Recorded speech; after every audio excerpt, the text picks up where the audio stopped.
ಆಗುತ್ತಾ? ಕಾಲ್ತುಳಿತದಲ್ಲಿ ಕಂದಮ್ಮ ದಿವ್ಯಾಂಶಿ ಮೃತಪಟ್ಟಿರುವ ಪ್ರಕರಣಕ್ಕೆ ಸಂಬಂಧಪಟ್ಟಂತೆ ದುರಂತದಲ್ಲಿ ಮಗಳು ಹೋದ್ಲು. ಈಗ ನೆನಪು ಕೂಡ ಮಾಯವಾಗಿದೆ. ಆಸ್ಪತ್ರೆಯಿಂದ ದಿವ್ಯಾಂಶಿಯ ಚಿನ್ನಾಭರಣ ವಾಪಸ್ ಬಂದಿಲ್ಲ, ನನ್ನ ಮಗಳ ಕಿವಿಯೋಲೆ ವಾಪಸ್ ಕೊಡಿಸಿ ಅಂತ ದಿವ್ಯಾಂಶಿಯ ತಾಯಿ ಅಳಲು ತೋಡ್ಕೊಳ್ತಾ ಇದ್ದಾರೆ. ಮೃತ ದಿವ್ಯಾಂಶಿಯ ತಾಯಿ ಓಲೆಗಾಗಿ ಮನವಿ ಮಾಡಿದ್ದಾರೆ. ಬೌರಿಂಗ್ ಆಸ್ಪತ್ರೆಯಲ್ಲಿ ದಿವ್ಯಾಂಶಿ ಕೊನೆಯುಸಿರೆಳೆದಿದ್ರು. 4 ಬಾರಿ ಕರೆ ಮಾಡಿದ್ರು ಕೂಡ ಆಭರಣ ವಾಪಸ್ ನೀಡಿಲ್ಲ ಅಂತ ದಿವ್ಯಾಂಶಿ ಅವರ ತಾಯಿ ಹೇಳ್ತಾ ಇದ್ದಾರೆ. ಬೌರಿಂಗ್ ಆಸ್ಪತ್ರೆ ಸಿಬ್ಬಂದಿ ವಿರುದ್ಧ ದಿವ್ಯಾಂಶಿ ತಾಯಿ ಕಿಡಿಕಿಡಿಯಾಗಿದ್ದಾರೆ. ರಿಪಬ್ಲಿಕನ್ ಜೊತೆ ದಿವ್ಯಾಂಶಿ ಅವರ ತಾಯಿ ಅಶ್ವಿನಿ ಮಾತನಾಡಿದ್ದಾರೆ.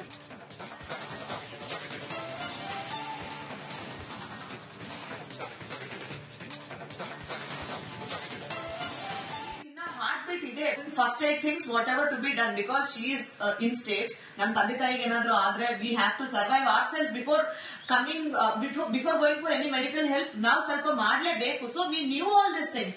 When we are raising our voice, sir please CPR ಮಾಡಿ, sir please shock ಕೊಡಿ, sir please ಇನ್ನ ಹಾರ್ಟ್ ಬೀಟ್ ಇದೆ, ಪ್ಲೀಸ್ ನೀವು ಏನಾದ್ರೂ ಮಾಡಿ ಅಂದ್ರೆ ನೀವು ಸಿನಿಮಾ ನೋಡ್ಕೊಂಡ್ ಬಂದು ಡ್ರಾಮಾ ಮಾಡಬೇಡಿ ಅಂತ ನಮ್ಮ ತಾಯಿಗೆ ಹೇಳ್ತಾರೆ. ಸರ್ ನೀವು ಸಿನಿಮಾ ಎಲ್ಲ ನೋಡ್ಕೊಂಡ್ ಬಂದು ನನಗೆ ಹೆಂಗ್ ಟ್ರೀಟ್ ಮಾಡ್ಬೇಕಂತ ಹೇಳ್ಕೊಡ್ಬೇಡಿ ಅಂತ ಡಾಕ್ಟರ್ ಹೇಳ್ತಾ ಇದಾರೆ. ಟ್ರೈ ಮಾಡ್ಲಿಲ್ಲ, ಮಾಡಿಲ್ಲ. They didn't even do anything. ಇಲ್ಲ ಮೇಡಮ್ ಪ್ಯೂಪಿಲ್ ಸ್ಟೇಬಲ್ ಆಗ್ಬಿಟ್ಟಿದೆ, ಇಲ್ಲ ಮೇಡಮ್ ಏನೋ ವಯಸ್ಸಿಲ್ಲ ಸರ್ ಅವ್ರ ಹತ್ರ, ಏమంటారు ಇಸಿಜಿ ವಯಸ್ಸಿಲ್ಲ ಸರ್ ಅವ್ರ ಹತ್ರ, ಇಸಿಜಿ ಫ್ಲಾಟ್ ಬರ್ತದೆ ಅಂತಾರೆ, ವಯಸ್ಸಿಲ್ಲ. Without wires how can you know what how is the ECG graph ಅಂತ? ವಯಸ್ಸಿಲ್ಲ ಅವ್ರ ಹತ್ರ, ಟ್ರೈ ಮಾಡ್ಲೇ ಇಲ್ಲ, ಕರೆಂಟ್ ಇಲ್ಲ ಸರ್ ಅವ್ರ ಹತ್ರ, ಮಾಡಿಲ್ಲ. ಇದ್ರದೇನೋ ಮಿಸ್ ಆಗಿದೆ ಅಂದ್ರೆ ಇದು ಮಗು ಹಾಕೊಂಡಿದ್ದು ರಿಂಗು, ಮಗು ಹಾಕೊಂಡಿದ್ದು ಚೈನು ಯಾವುದು ನಮ್ ಕೈಗೆ ಏನು ಬಿಲಾಂಗಿಂಗ್ಸ್ ಕೊಟ್ಟೇ ಇಲ್ಲ. ಆಫ್ಟರ್ ಪ್ರೊಸೀಜರ್ ನಮ್ಮ ಹತ್ರ ಏನು ಕೊಟ್ಟೇ ಇಲ್ಲ. ಬಟ್ ನಾವ್ ಅದೆಲ್ಲ ಕೇಳ್ತಾ ಇಲ್ಲ. ಅವಳದು ಓಲೆ ಅದು ನಮ್ಗೆ ತುಂಬಾ ಸ್ಪೆಷಲ್. ಅವಳು ತುಂಬಾ ಇಷ್ಟಪಟ್ಟು ಹಾಕೊಂತ ಇದ್ಲು, ಎಲ್ಲೂ ಹೋದ್ರು ಅದೇ ಓಲೆ ಹಾಕೊಂತ ಇದ್ಲು, ಅವಳು ಚೇಂಜೇ ಮಾಡ್ತಾ ಇರ್ಲಿಲ್ಲ. ಅದು ಬೇಕು ಅಂತ ಬೌರಿಂಗ್ ಹಾಸ್ಪಿಟಲ್ ನಾನು ಫೋನ್ ಮಾಡಿ ಕೇಳಿದೀನಿ. ಆ ಕಬ್ಬನ್ ಪಾರ್ಕ್ ಶಿವು ಅಂತ ಯಾರೋ ಟ್ರೂ ಕಲರ್ ಅಲ್ಲಿ ನಂಬರ್, ಅವ್ರಿಗೆ ಫೋನ್ ಮಾಡಿಬಿಟ್ಟು ಮೇಡಮ್ ನಾನು ನೋಡ್ಬಿಟ್ಟು ಫೋನ್ ಮಾಡ್ತೀನಿ ಅಂತ 2 ಸತಿ ಫೋನ್ ಮಾಡಿದ್ರೆ 2 ಸತಿನೂ ಅದನ್ನೇ ಹೇಳಿದ್ರು. ಸರ್ ನಮ್ಗೆ ಏನು ಬೇಕಾಗಿಲ್ಲ, ಅವಳು ಹಾಕೊಂಡಿದ್ ಏನು ಬೇಕಾಗಿಲ್ಲ, ಓಲೆ ಕೊಡ್ಸಿ ಸರ್, ನಂದು ಹೋಯ್ತು ಸರ್, ನಾನು ಹಂಗೆ ಇದೀನಿ, ಆ ಓಲೆ ಕೊಡ್ಸಿ ಸರ್, ಅವಳದು ನೆನಪಾಗಿ ನಾನು ಜೀವನ ಪೂರ್ತಿ ಇಟ್ಕೊಂತೀನಿ, ಅದೊಂದು ಕೊಡ್ಸಿ ಸರ್ ಅಂತ ಕೇಳಿದೀನಿ. First aid things whatever to be done. Because ಇದು ದಿವ್ಯಾಂಶಿ ಅವರ ತಾಯಿ ಅಶ್ವಿನಿ ಆಡ್ತಾ ಇರತಕ್ಕಂಥ ಮಾತುಗಳು. ಆಕೆ ಹೇಳ್ತಾ ಇರುವಂತದ್ದು ಬೌರಿಂಗ್ ಆಸ್ಪತ್ರೆಯ ದುಸ್ಥಿತಿ ಏನಿದೆ ಅನ್ನೋದನ್ನ ಹೇಳ್ತಾ ಇದ್ದಾರೆ. ಖಂಡಿತವಾಗ್ಲೂ ಅದು ಹಾಗಿರಬಹುದು. ಅದಕ್ಕೆ ಸಂಬಂಧಪಟ್ಟ ಅಧಿಕಾರಿಗಳು ತಕ್ಷಣ ಕ್ರಮ ಕೈಗೊಳ್ಳಬೇಕು. ಇಂಥದ್ದೇನಾದ್ರೂ ಅವಘಡ ಆದಾಗ ಮಾತ್ರ ನಾವು ಮೀಡಿಯಾದವ್ರು 100 ಸರಿ ಎಚ್ಚರಿಸ್ತಾ ಇರ್ತೀವಿ, they don't take it seriously. So ಇಂಥದ್ದೇನಾದ್ರೂ ಆದಾಗ ಮಾತ್ರ ಬೌರಿಂಗ್ ಆಸ್ಪತ್ರೆ ಕಡೆ ಅಧಿಕಾರಿಗಳು ಒಂಚೂರು ಕಣ್ಣು ಹಾಯಿಸ್ತಾರೆ. ಅದರ್ವೈಸ್ ಸೀರಿಯಸ್ ಆಗಿ ಆಕ್ಷನ್ ತಗೊಳ್ಳೋದಿಲ್ಲ. ಅಲ್ಲಿ ಫೆಸಿಲಿಟೀಸ್ ಇಲ್ಲ, ಕರೆಂಟ್ ಇಲ್ಲ ಅಂತ ಹೇಳ್ತಾರೆ. ಕರೆಂಟ್ ಇಲ್ಲದೆ ಆಸ್ಪತ್ರೆ ನಡೆಯಕ್ಕಾಗತ್ತಾ? ಕಾಮನ್ ಸೆನ್ಸ್ ಅಲ್ವಾ? ಇದು ಪರಿಸ್ಥಿತಿ.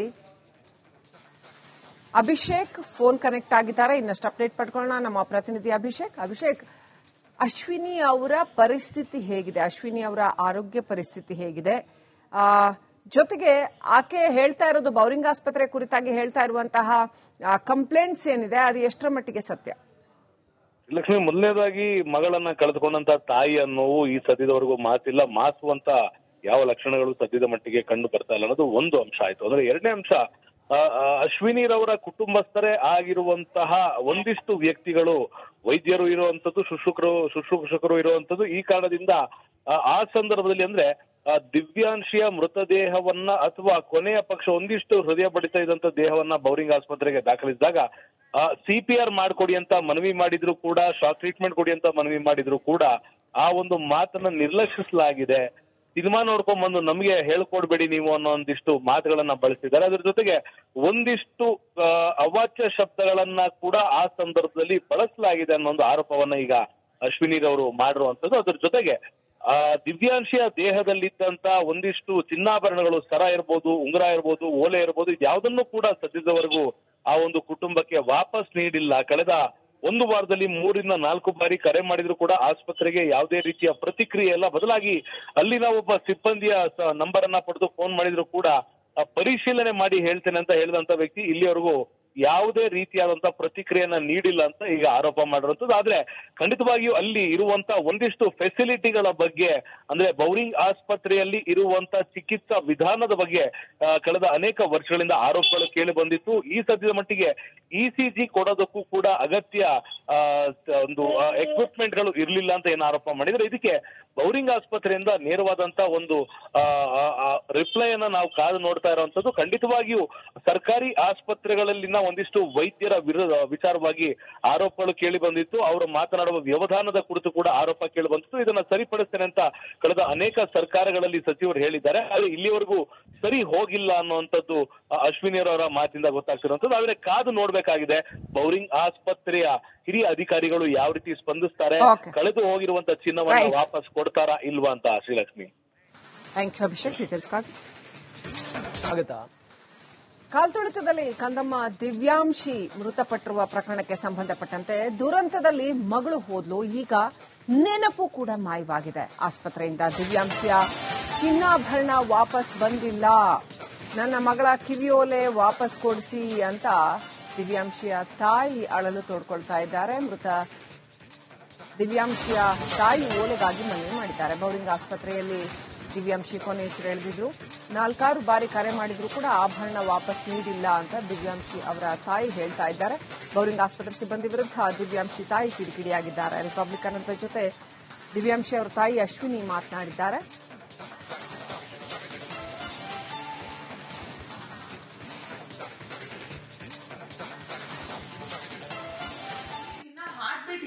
First I think whatever to be done, because she is in states. Nam tande tayiಗೆ ಏನಾದರೂ ಆದ್ರೆ we have to survive ourselves before coming before going for any medical help. Now ಸ್ವಲ್ಪ ಮಾಡಲೇಬೇಕು. So we knew all these things. When we are raising our voice, sir please CPR ಮಾಡಿ, sir please shock ಕೊಡಿ, sir please ಇನ್ನ heart beat ಇದೆ, please ನೀವು ಏನಾದರೂ ಮಾಡಿ ಅಂದ್ರೆ ನೀವು ಸಿನಿಮಾ ನೋಡ್ಕೊಂಡ್ ಬಂದು ಡ್ರಾಮಾ ಮಾಡಬೇಡಿ ಅಂತ ನಮ್ಮ ತಾಯಿಗೆ ಹೇಳ್ತಾರೆ. ಸರ್ ನೀವು ಸಿನಿಮಾ ಎಲ್ಲ ನೋಡ್ಕೊಂಡ್ ಬಂದು ನಮಗೆ ಹೆಂಗ್ ಟ್ರೀಟ್ ಮಾಡ್ಬೇಕಂತ ಹೇಳ್ಕೊಡ್ಬೇಡಿ ಅಂತ ಡಾಕ್ಟರ್ ಹೇಳ್ತಾ ಇದಾರೆ. ಟ್ರೈ ಮಾಡ್ಲಿಲ್ಲ, ಇಲ್ಲ ಮಾಡಿಲ್ಲ. They didn't even do anything. ಇಲ್ಲ ಮೇಡಮ್ ಪ್ಯೂಪಿಲ್ ಸ್ಟೇಬಲ್ ಆಗ್ಬಿಟ್ಟಿದೆ, ಇಲ್ಲ ಮೇಡಮ್ ಏನೋ ವಯಸ್ಸಿಲ್ಲ ಸರ್ ಅವ್ರ ಹತ್ರ, ಏమంటారు ಇಸಿಜಿ ವಯಸ್ಸಿಲ್ಲ ಸರ್ ಅವ್ರ ಹತ್ರ, ಇಸಿಜಿ ಫ್ಲಾಟ್ ಬರ್ತದೆ ಅಂತಾರೆ, ವಯಸ್ಸಿಲ್ಲ. Without wires how can you know what how is the ECG graph ಅಂತ? ವಯಸ್ಸಿಲ್ಲ ಅವ್ರ ಹತ್ರ, ಟ್ರೈ ಮಾಡ್ಲೇ ಇಲ್ಲ, ಕರೆಂಟ್ ಇಲ್ಲ ಸರ್ ಅವ್ರ ಹತ್ರ, ಮಾಡಿಲ್ಲ. ಇದ್ರದೇನೋ ಮಿಸ್ ಆಗಿದೆ ಅಂದ್ರೆ ಇದು ಮಗು ಹಾಕೊಂಡಿದ್ದು ರಿಂಗು, ಮಗು ಹಾಕೊಂಡಿದ್ದು ಚೈನು, ಯಾವ್ದು ನಮ್ ಕೈಗೆ ಏನು ಬಿಲಾಂಗಿಂಗ್ಸ್ ಕೊಟ್ಟೇ ಇಲ್ಲ. ಆಫ್ಟರ್ ಪ್ರೊಸೀಜರ್ ನಮ್ಮ ಹತ್ರ ಏನು ಕೊಟ್ಟೇ ಇಲ್ಲ. ಬಟ್ ನಾವ್ ಅದೆಲ್ಲ ಕೇಳ್ತಾ ಇಲ್ಲ. ಅವಳದು ಓಲೆ ಅದು ನಮ್ಗೆ ತುಂಬಾ ಸ್ಪೆಷಲ್. ಅವಳು ತುಂಬಾ ಇಷ್ಟಪಟ್ಟು ಹಾಕೊಂತ ಇದ್ಲು, ಎಲ್ಲೂ ಹೋದ್ರು ಅದೇ ಓಲೆ ಹಾಕೊಂತ ಇದ್ಲು, ಅವಳು ಚೇಂಜೇ ಮಾಡ್ತಾ ಇರ್ಲಿಲ್ಲ. ಅದು ಬೇಕು ಅಂತ ಬೌರಿಂಗ್ ಹಾಸ್ಪಿಟಲ್ ನಾನು ಫೋನ್ ಮಾಡಿ ಕೇಳಿದ್ದೀನಿ. ಆ ಕಬ್ಬನ್ ಪಾರ್ಕ್ ಶಿವು ಅಂತ ಯಾರೋ ಟ್ರೂ ಕಲರ್ ಅಲ್ಲಿ ನಂಬರ್, ಅವ್ರಿಗೆ ಫೋನ್ ಮಾಡ್ತೀನಿ, ಮೇಡಮ್ ನಾನು ನೋಡ್ಬಿಟ್ಟು ಫೋನ್ ಮಾಡ್ತೀನಿ ಅಂತ 2 ಸತಿ ಫೋನ್ ಮಾಡಿದ್ರೆ 2 ಸತಿನೂ ಅದನ್ನೇ ಹೇಳಿದ್ರು. ಸರ್ ನಮ್ಗೆ ಏನು ಬೇಕಾಗಿಲ್ಲ, ಅವಳು ಹಾಕೊಂಡಿದ್ದು ಏನು ಬೇಕಾಗಿಲ್ಲ, ಓಲೆ ಕೊಡ್ಸಿ ಸರ್, ನಂದು ಹೋಯ್ತು ಸರ್, ನಾನು ಹಂಗೆ ಇದೀನಿ, ಆ ಓಲೆ ಕೊಡ್ಸಿ ಸರ್, ಅವಳದು ನೆನಪಾಗಿ ನಾನು ಜೀವನ ಪೂರ್ತಿ ಇಟ್ಕೊಂತೀನಿ, ಅದೊಂದು ಕೊಡ್ಸಿ ಸರ್ ಅಂತ ಕೇಳಿದೀನಿ. ಇಲ್ಲ, first I thinks whatever to be done. Because ಇದು ದಿವ್ಯಾಂಶಿ ಅವರ ತಾಯಿ ಅಶ್ವಿನಿ ಆಡ್ತಾ ಇರತಕ್ಕಂಥ ಮಾತುಗಳು. ಆಕೆ ಹೇಳ್ತಾ ಇರುವಂತದ್ದು ಬೌರಿಂಗ್ ಆಸ್ಪತ್ರೆಯ ದುಸ್ಥಿತಿ ಏನಿದೆ ಅನ್ನೋದನ್ನ ಹೇಳ್ತಾ ಇದ್ದಾರೆ. ಖಂಡಿತವಾಗ್ಲೂ ಅದು ಹಾಗಿರಬಹುದು, ಅದಕ್ಕೆ ಸಂಬಂಧಪಟ್ಟ ಅಧಿಕಾರಿಗಳು ತಕ್ಷಣ ಕ್ರಮ ಕೈಗೊಳ್ಳಬೇಕು. ಇಂಥದ್ದೇನಾದ್ರೂ ಅವಘಡ ಆದಾಗ ಮಾತ್ರ ನಾವು ಮೀಡಿಯಾದವ್ರು 100 ಸರಿ ಎಚ್ಚರಿಸ್ತಾ ಇರ್ತೀವಿ, they don't take it seriously. So ಇಂಥದ್ದೇನಾದ್ರೂ ಆದಾಗ ಮಾತ್ರ ಬೌರಿಂಗ್ ಆಸ್ಪತ್ರೆ ಕಡೆ ಅಧಿಕಾರಿಗಳು ಒಂಚೂರು ಕಣ್ಣು ಹಾಯಿಸ್ತಾರೆ, ಅದರ್ವೈಸ್ ಸೀರಿಯಸ್ ಆಗಿ ಆಕ್ಷನ್ ತಗೊಳ್ಳೋದಿಲ್ಲ. ಅಲ್ಲಿ ಫೆಸಿಲಿಟೀಸ್ ಇಲ್ಲ, ಕರೆಂಟ್ ಇಲ್ಲ ಅಂತ ಹೇಳ್ತಾರೆ. ಕರೆಂಟ್ ಇಲ್ಲದೆ ಆಸ್ಪತ್ರೆ ನಡೆಯಕ್ಕಾಗತ್ತಾ? ಕಾಮನ್ ಸೆನ್ಸ್ ಅಲ್ವಾ? ಇದು ಪರಿಸ್ಥಿತಿ. ಅಭಿಷೇಕ್ ಫೋನ್ ಕನೆಕ್ಟ್ ಆಗಿದ್ದಾರೆ, ಇನ್ನಷ್ಟು ಅಪ್ಡೇಟ್ ಪಡ್ಕೊಳ್ಳೋಣ. ನಮ್ಮ ಪ್ರತಿನಿಧಿ ಅಭಿಷೇಕ್, ಅಶ್ವಿನಿ ಅವರ ಪರಿಸ್ಥಿತಿ ಹೇಗಿದೆ? ಅಶ್ವಿನಿ ಅವರ ಆರೋಗ್ಯ ಪರಿಸ್ಥಿತಿ ಹೇಗಿದೆ? ಜೊತೆಗೆ ಆಕೆ ಹೇಳ್ತಾ ಇರೋದು ಬೌರಿಂಗ್ ಆಸ್ಪತ್ರೆ ಕುರಿತಾಗಿ ಹೇಳ್ತಾ ಇರುವಂತಹ ಕಂಪ್ಲೇಂಟ್ಸ್ ಏನಿದೆ, ಅದು ಎಷ್ಟರ ಮಟ್ಟಿಗೆ ಸತ್ಯ?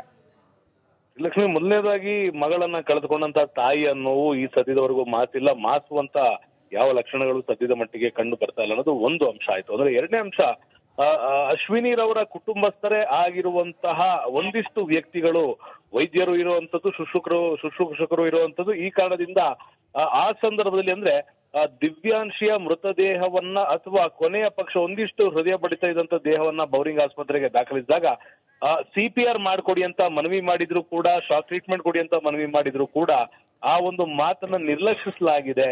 ಸಿನಿಮಾ ನೋಡ್ಕೊಂಡ್ ಬಂದು ನಮ್ಗೆ ಹೇಳ್ಕೊಡ್ಬೇಡಿ ನೀವು ಅನ್ನೋ ಒಂದಿಷ್ಟು ಮಾತುಗಳನ್ನ ಬಳಸಿದ್ದಾರೆ. ಅದ್ರ ಜೊತೆಗೆ ಒಂದಿಷ್ಟು ಅವಾಚ್ಯ ಶಬ್ದಗಳನ್ನ ಕೂಡ ಆ ಸಂದರ್ಭದಲ್ಲಿ ಬಳಸಲಾಗಿದೆ ಅನ್ನೋ ಒಂದು ಆರೋಪವನ್ನ ಈಗ ಅಶ್ವಿನಿರವರು ಮಾಡಿರುವಂತದ್ದು. ಅದ್ರ ಜೊತೆಗೆ ದಿವ್ಯಾಂಶಿಯ ದೇಹದಲ್ಲಿದ್ದಂತ ಒಂದಿಷ್ಟು ಚಿನ್ನಾಭರಣಗಳು, ಸರ ಇರ್ಬೋದು, ಉಂಗುರ ಇರ್ಬೋದು, ಓಲೆ ಇರ್ಬೋದು, ಇದ್ಯಾವುದನ್ನು ಕೂಡ ಸದ್ಯದವರೆಗೂ ಆ ಒಂದು ಕುಟುಂಬಕ್ಕೆ ವಾಪಸ್ ನೀಡಿಲ್ಲ. ಕಳೆದ ಒಂದು ವಾರದಲ್ಲಿ 3 ರಿಂದ 4 ಬಾರಿ ಕರೆ ಮಾಡಿದ್ರು ಕೂಡ ಆಸ್ಪತ್ರೆಗೆ ಯಾವುದೇ ರೀತಿಯ ಪ್ರತಿಕ್ರಿಯೆ ಇಲ್ಲ. ಬದಲಾಗಿ ಅಲ್ಲಿನ ಒಬ್ಬ ಸಿಬ್ಬಂದಿಯ ನಂಬರ್ ಅನ್ನ ಪಡೆದು ಫೋನ್ ಮಾಡಿದ್ರು ಕೂಡ ಪರಿಶೀಲನೆ ಮಾಡಿ ಹೇಳ್ತೇನೆ ಅಂತ ಹೇಳಿದಂತ ವ್ಯಕ್ತಿ ಇಲ್ಲಿವರೆಗೂ ಯಾವುದೇ ರೀತಿಯಾದಂತಹ ಪ್ರತಿಕ್ರಿಯೆಯನ್ನ ನೀಡಿಲ್ಲ ಅಂತ ಈಗ ಆರೋಪ ಮಾಡಿರುವಂತದ್ದು. ಆದ್ರೆ ಖಂಡಿತವಾಗಿಯೂ ಅಲ್ಲಿ ಇರುವಂತ ಒಂದಿಷ್ಟು ಫೆಸಿಲಿಟಿಗಳ ಬಗ್ಗೆ, ಅಂದ್ರೆ ಬೌರಿಂಗ್ ಆಸ್ಪತ್ರೆಯಲ್ಲಿ ಇರುವಂತ ಚಿಕಿತ್ಸಾ ವಿಧಾನದ ಬಗ್ಗೆ ಕಳೆದ ಅನೇಕ ವರ್ಷಗಳಿಂದ ಆರೋಪಗಳು ಕೇಳಿ ಬಂದಿತ್ತು. ಈ ಸದ್ಯದ ಮಟ್ಟಿಗೆ ECG ಕೊಡೋದಕ್ಕೂ ಕೂಡ ಅಗತ್ಯ ಒಂದು ಎಕ್ವಿಪ್ಮೆಂಟ್ ಗಳು ಇರ್ಲಿಲ್ಲ ಅಂತ ಏನು ಆರೋಪ ಮಾಡಿದ್ರೆ, ಇದಕ್ಕೆ ಬೌರಿಂಗ್ ಆಸ್ಪತ್ರೆಯಿಂದ ನೇರವಾದಂತ ಒಂದು ರಿಪ್ಲೈ ಅನ್ನ ನಾವು ಕಾದು ನೋಡ್ತಾ ಇರುವಂತದ್ದು. ಖಂಡಿತವಾಗಿಯೂ ಸರ್ಕಾರಿ ಆಸ್ಪತ್ರೆಗಳಲ್ಲಿನ ಒಂದಿಷ್ಟು ವೈದ್ಯರ ವಿಚಾರವಾಗಿ ಆರೋಪಗಳು ಕೇಳಿ ಬಂದಿತ್ತು. ಅವರು ಮಾತನಾಡುವ ವ್ಯವಧಾನದ ಕುರಿತು ಕೂಡ ಆರೋಪ ಕೇಳಿ ಬಂದಿತ್ತು. ಇದನ್ನ ಸರಿಪಡಿಸ್ತೇನೆ ಅಂತ ಕಳೆದ ಅನೇಕ ಸರ್ಕಾರಗಳಲ್ಲಿ ಸಚಿವರು ಹೇಳಿದ್ದಾರೆ. ಆದ್ರೆ ಇಲ್ಲಿವರೆಗೂ ಸರಿ ಹೋಗಿಲ್ಲ ಅನ್ನುವಂಥದ್ದು ಅಶ್ವಿನಿಯವರ ಮಾತಿಂದ ಗೊತ್ತಾಗ್ತಿರುವಂತದ್ದು. ಆದ್ರೆ ಕಾದು ನೋಡ್ಬೇಕಾಗಿದೆ ಬೌರಿಂಗ್ ಆಸ್ಪತ್ರೆಯ ಹಿರಿಯ ಅಧಿಕಾರಿಗಳು ಯಾವ ರೀತಿ ಸ್ಪಂದಿಸ್ತಾರೆ, ಕಳೆದು ಹೋಗಿರುವಂತ ಚಿನ್ನವನ್ನು ವಾಪಸ್ ಕೊಡ್ತಾರಾ ಇಲ್ವಾ ಅಂತ. Srilakshmi, thank you Abhishek. Details